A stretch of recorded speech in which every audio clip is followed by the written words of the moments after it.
கேரள மாநிலம் திருச்சூரில் பூரம் விழாவையொட்டி பட்டாசு தயாரிக்கப்பட்ட கிடங்கில் திடீரென ஏற்பட்ட வெடி விபத்தில் சிக்கி 13 தொழிலாளர்கள் பலியான சம்பவம் சோகத்தை ஏற்படுத்தியுள்ளது. இந்த விபத்தில் சிக்கி 40க்கும் மேற்பட்ட தொழிலாளர்கள் காயமடைந்திருக்கக்கூடிய நிலையில் 6 பேர் கவலைக்கிடமாக இருப்பதாக தகவல் வெளியாகியிருக்கிறது.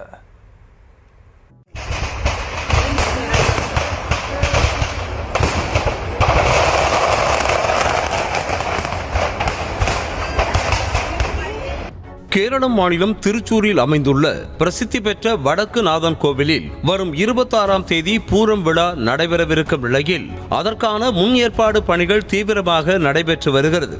அதேபோல 27ஆம் தேதி முக்கிய நிகழ்வாக வான வேடிக்கை நடைபெறுவதாக அறிவிக்கப்பட்டது. வான வேடிக்கை நிகழ்ச்சிக்காக பட்டாசு தயார் செய்யும் பணிகளும் நடைபெற்று வந்தன.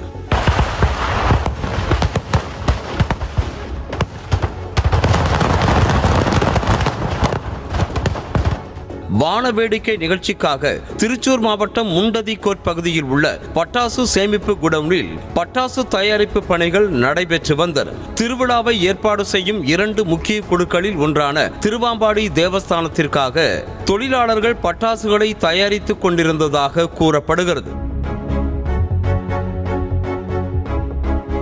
அப்போது திடீரென பெரும் சத்தத்துடன் பட்டாசுகள் வெடித்து சிதறி பணியில் இருந்த தொழிலாளர்கள் காயமடைந்து துடித்தனர். தகவலறிந்து சம்பவ இடத்திற்கு வந்த தீயணைப்பு துறையினர் துரிதமாக செயல்பட்டு தீயை அணைத்து மீட்பு பணியில் ஈடுபட்டனர். இந்த விபத்தில் சிக்கி 13 பேர் பலியான நிலையில் 40க்கும் மேற்பட்டோர் காயமடைந்ததாகவும் 6 பேர் உயிருக்கு ஆபத்தான நிலையில் இருப்பதாகவும் தகவல் வெளியாக இருக்கிறது.